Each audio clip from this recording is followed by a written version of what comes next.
Well, hello again, everybody. Sorry to keep you waiting. I know, it's a little bit late, but as they say, better late than never. So here's a reaction to the new Ghost of Yotei trailer, which I have not seen. I have been saving for you guys so I can react to it purely. And hopefully this time I won't embarrass myself like I did last time in not remembering how to read basic numbers. Now, I have been brushing up on learning how to read really, really old Japanese stuff, so hopefully I do better this time. But I suppose we'll just have to wait and see. And so, without further ado, let us begin.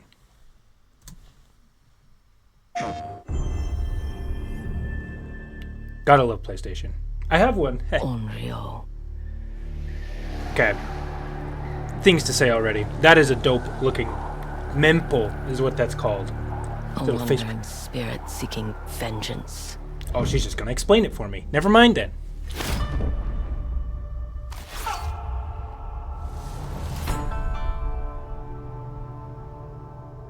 Again, we already know that's a list, right? And she's wiping the blood off so she can check mark her list. We did know that. We saw that from the first trailer. Who are you? Okay, that's dope. I thought we killed your whole family. The snake. Maybe I'll watch this in Japanese. The Oni. The Oni. The kitsune. Why is everything on fire? The spider. Yep, and Dragon. I remember the spider from the first. Lord. Saito. Lord Saito. Is that an actual historical person? Well, it's gotta be. This. What are we going to do with this one, Saito? I'm sorry. It came to this. Little wolf. Little wolf. Okay. She got. Okay, she just got stabbed. That's cool. Okay. But clearly he didn't intend to kill her. So, I guess this is where we learn the story. Now, I would have preferred she had a biwa instead of a shamisen, because I think biwas are cooler, but I guess shamisens work. There's a wolf. Situ Rainu. Okay, Why do you always call me that? that's an Ainu lady. It means one who is easily lost in the hunt. You see the tattoos on her mouth? That's what Ainu women will do. Okay, that's gorgeous. That's also gorgeous. I mean, but this is the successor to Ghost of Tsushima, which was gorgeous. Again, everything is on fire.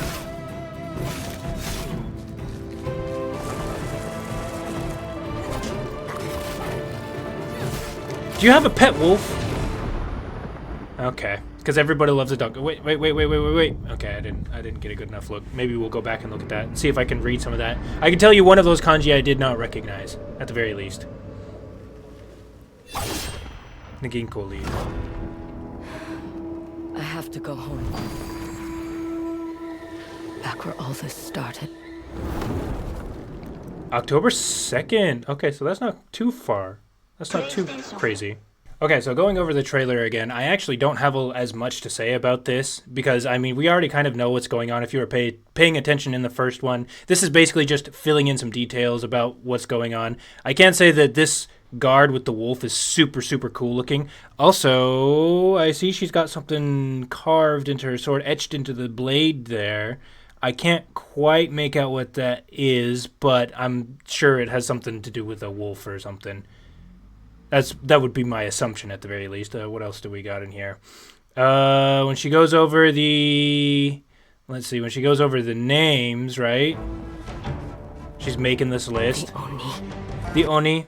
Now, it's very interesting because I'm about to get in the section where I'm going to be doing my folktale translations. I'm going to be getting into a section dealing with Oni from the Heian period, right? And the Oni, as understood by the Edo period, was actually notably different than the Oni from the Heian period, or somewhat different. The Oni from in the Edo period, you start seeing this idea of like a physical, big, brutish, ogre-like, monstrous, ogre-type thing, and that's an Oni. Usually it has horns, right?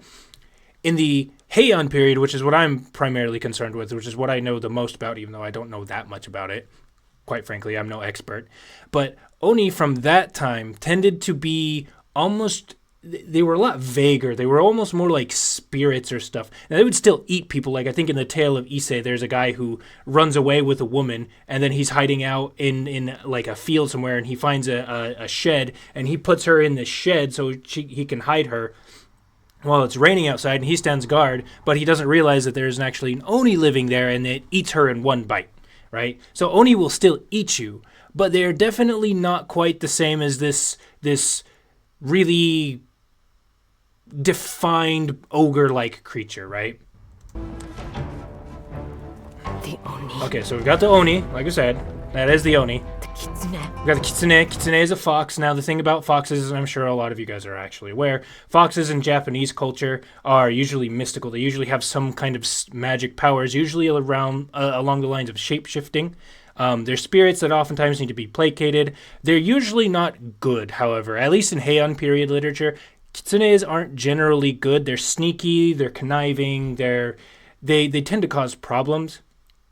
However, in like modern media, you can see like there's this kind of like reverence that when Japanese culture gets portrayed in media, they kind of like have this reverence. Like foxes are, yes, magical, but they're kind of beautiful and elegant and like, ooh, that's not the case, because again, later in some of these folk tales that I'll be translating, and I have read ahead and read many of them, there are instances where you run across kitsunes, and again, they usually don't do good things. They usually make people sick. They usually cause problems. They trick people. And another thing, when you catch kitsune, for some reason, they always pee themselves. And it specifically says that it smells really, really bad. That might be a little too much information, but I do want to point out that there is a little bit of disconnect with how modern media typically approaches Japanese foxes and how ancient Japanese media approached Japanese foxes. There's a little bit different there, but a kitsune. I'm assuming this enemy is going to be a woman, because kitsune, that's one thing that kitsune are known for transforming into, is beautiful women,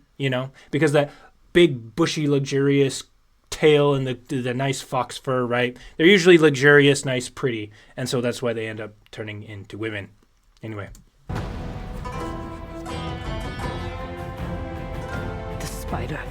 The spider. Now, I don't see spiders. I haven't run into spiders really. I can't think of anything in my folk tales that I've been translating, but I mean, spiders are kind of freaky. I don't like spiders. I really don't like spiders. And there are some big spiders here. The big jorogumos, right? They're freaky. But anyways, I actually don't have a lot to say about the spider. The dragon. The dragon. Okay, now that's freaky. And it's interesting, right? Because dragons in Japanese mythology are not evil.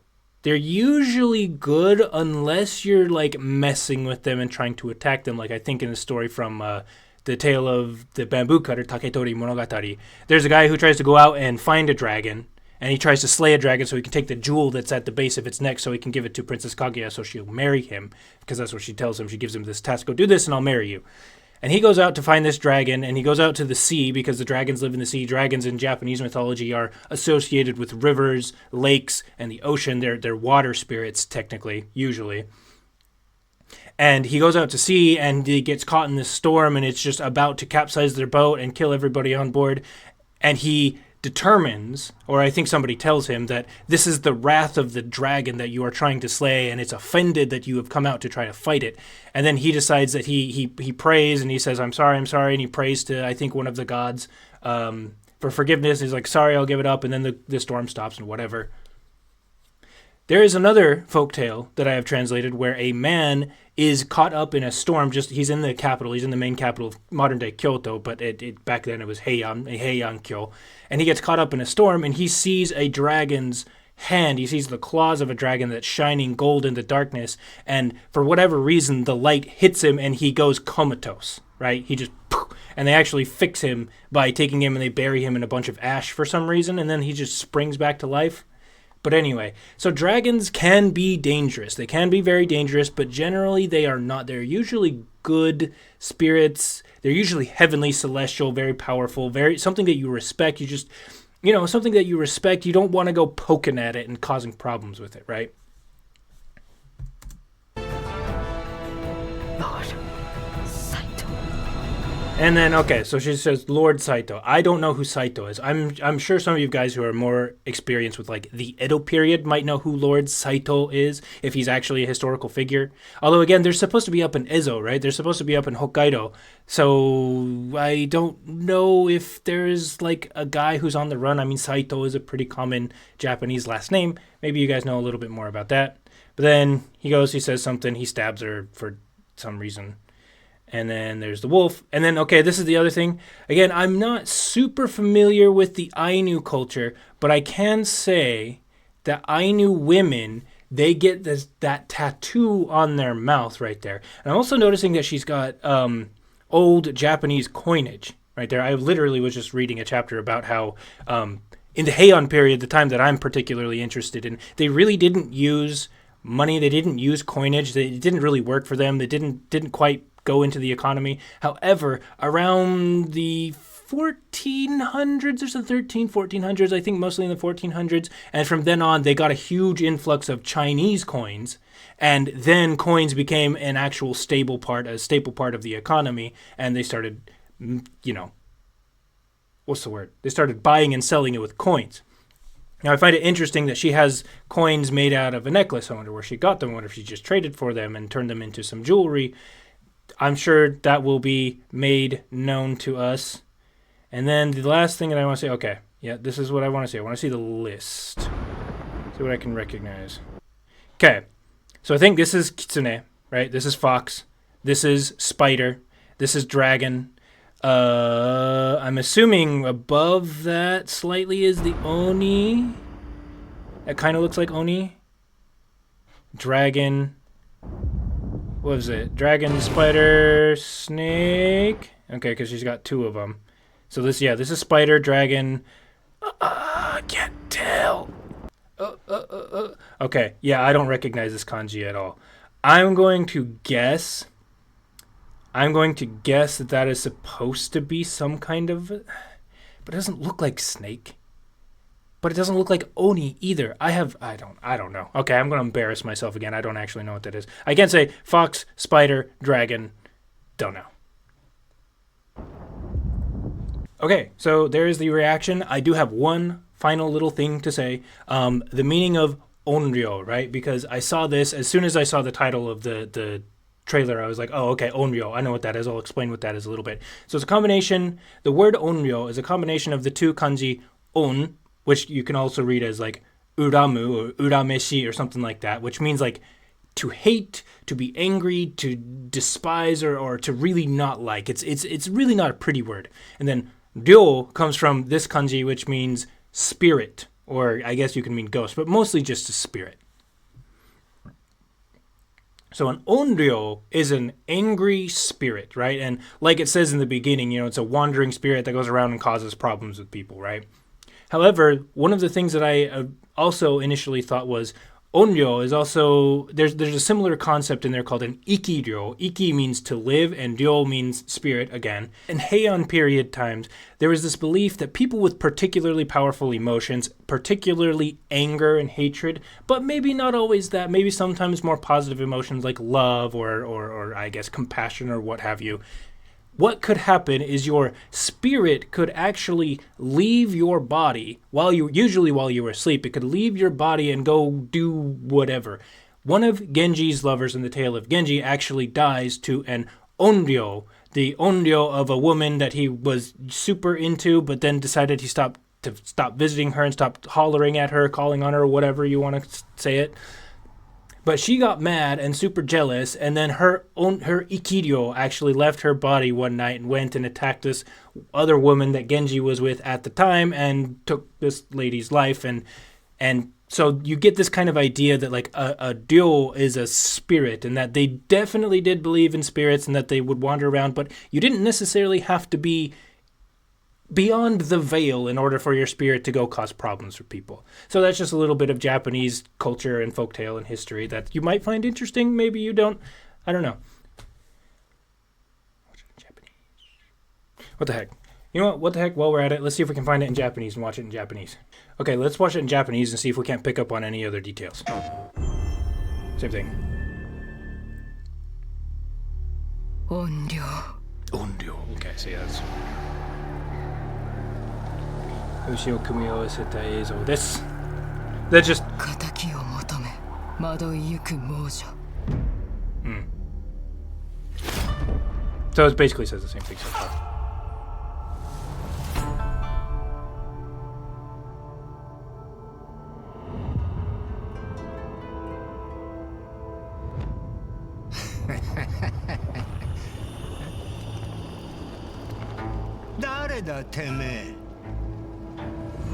He's not very nice.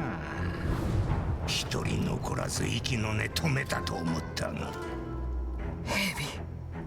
Yep, calls it a snake. Means snake. 鬼 Oni says the same thing. 狐 Kitsune. Same thing. 雲 Kumo, spider. 竜 Ryu, dragon. そして Soshi, サイト Saito. She doesn't call him Lord, she just says Saito.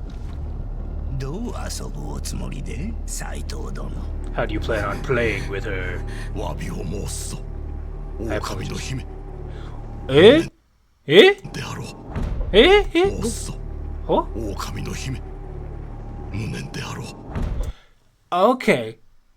Okay, I don't know if I missed this in the original, but in Japanese he calls her the Okami no Hime, which means the princess of wolves, the wolf princess.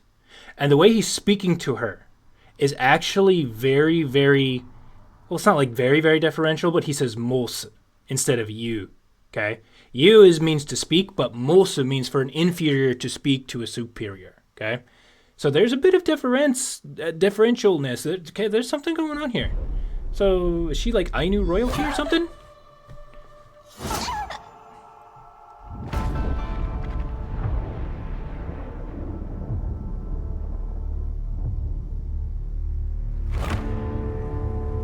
Sorry, that's the Shinkansen, by the way. I live close to the bullet train in this new place, so it'll probably get a little noisy from time to time.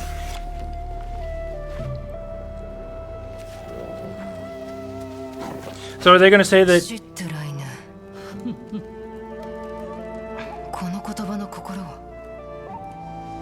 狩りの途中でふと行き惑ってしまう Okay, hold on. There was something that I was going to say. Shoot, what did it say? Something about the language. Oh, yeah. She says, この言葉の心, right?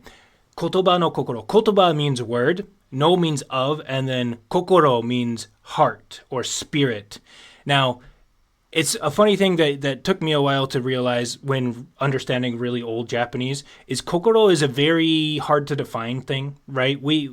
Perhaps the best way to translate it in modern times is heart, but it can mean spirit, emotion, that kind of a thing, but it kind of means the essence of a thing, right? So kotoba no kokoro means like, what is the meaning of this? What is the essence of this word, okay? Now, one of the things you see in classical Japanese a lot is when somebody is very worldly and understanding of how the world works and whatnot, they say, mono no kokoro o shiru. They know the heart of things. They know the essence of things, okay?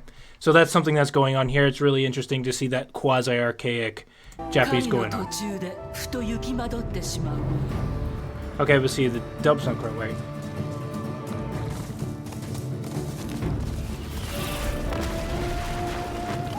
And I do have to comment on this, right as I posited, she's like gutting a dude, right? Again, we see the obviously this is already well known, but we see the coming together of the cowboy culture and the samurai culture. You hear that like steel guitar in the background, the dun dun dun dun dun dun dun dun dun, right? But you also have the like flutes and stuff, and she's carrying a shamisen on her back, which is kind of like an old Japanese guitar, right? So she's like a cowboy, and it's funny because Ezo eventually, you know, in the 1600s was outside of Japan at the time, right? So it kind of reflects that Western frontier kind of a vibe. It's like we're outside of the country at this point, right? We're not part of the country. We're not part of the civilized world right now. We're out in the boonies, out where there's Ainu or natives, you know, like Native American type people who are out there and not part of the civilized world, right? And so again, they're purposefully drawing all of these parallels. And don't even get me started again. Samurai were just Japanese cowboys. That's what they were, okay? They really liked riding horses. They were really good at projectiles, okay? The samurai were, before they were known for swords, they were known for bow and arrow skills, because they were known for archery skills. That was what defined a warrior at the time, not swordplay. Swordplay wasn't really a huge thing until the Edo period, when things were relatively at peace. People weren't wandering around in armor. I mean, I don't think people were generally wandering around in armor that much, but when you're in a big city, right, you're in a big urban area, swords are way more practical of a weapon. Bows and arrows, not so much. And yet, before the Edo period, before there was this mass urbanization in the Edo period, before the country was relatively stable, warriors were known for horseback riding and archery. Which again, if you're a cowboy, you're known for horseback riding and shooting guns, right? That was cowboys. And again, they lived on the fringes for a long time. The samurai were known for living, the warriors were known for living out in the east, which is really, really far away from the capital, which was in center-west Japan. And because of that, they lived kind of a frontier life. You know, they had to farm with one hand and fight with the other. And that's why they were the Eastern warriors were the best warriors. They were the strongest warriors. And so again, there's just a billion parallels, okay? Samurai, ancient samurai, Edo period samurai, maybe not so much, but ancient samurai were just Japanese cowboys. And again, they also raised horses, okay? A lot of them raised horses. They liked horses. They liked shooting stuff. They were really independent. You know, they valued self-reliance and masculinity and all of that. They were just cowboys, okay? They were just cowboys. Anyways, moving on. See if we can find any other secrets.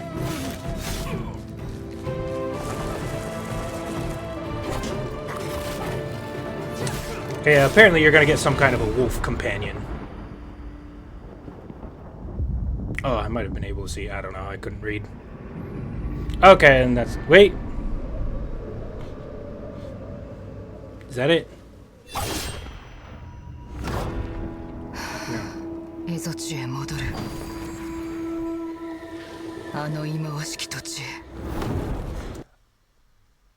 Okay. So in the English one, I believe she said something like, let's go back to where it all began, which I guess technically makes sense, but here she explicitly says, we are going back to Ezo, which is Hokkaido, which again, at the time was not part of Japan. So I think she's Ainu. I don't think she's Japanese. I think she's Ainu, and for whatever reason ended up going down into Japan, and maybe then going back to Ezo for whatever reason. Interesting. Well, okay, and that is actually going to end it for now. Hopefully if my reaction wasn't actually that entertaining, which unfortunately I'm not that entertaining of a person, but at the very least maybe I was able to point out some really interesting things. There's some hidden details in the Japanese version that you didn't get in the English version, so hopefully that was of value to you. Hopefully I was able to explain some things for you. A lot of you guys who probably are probably already into this and you know Japanese history probably better than I do, know a little bit more about this than I do, but yeah, hopefully you found it enjoyable. So please, if you did enjoy it, please don't forget to give the video a like. Please subscribe to the channel, because the main thing that I actually do here, is I translate stories from the Konjaku Monogatari Shu, the Tales of Times and Past, Now and Past, something like that in English. I don't know what it's called in English exactly, but they're a collection of really, really old folk tales from the Heian period, from the roughly around just before the year 800 to just before the year 1200, okay? I also occasionally dip into some analyses of classical Japanese, which is the old Japanese language that they don't speak anymore, but it does crop up in video games sometimes, and that's one thing that I'm doing as well with Okami, is I'm analyzing some of the classical Japanese in there. I did a whole thing about what are those called? The mythic tales. I did a whole thing about the mythic tales for Ghost of Tsushima, so if you want to check those out, they are a little bit long and they're a little bit dry, so hopefully you do enjoy them, but, feel free to check out the rest of the channel. And with all that being said, thank you very much for watching all the way up to the end. Ito ureshiu koso haberikere, and hopefully we will see you later. I don't know when I'm going to do another reaction. Maybe I'll do another reaction when the Okami one comes out, because I am looking forward to more Okami. Okami is great. But so is Ghost of Tsushima.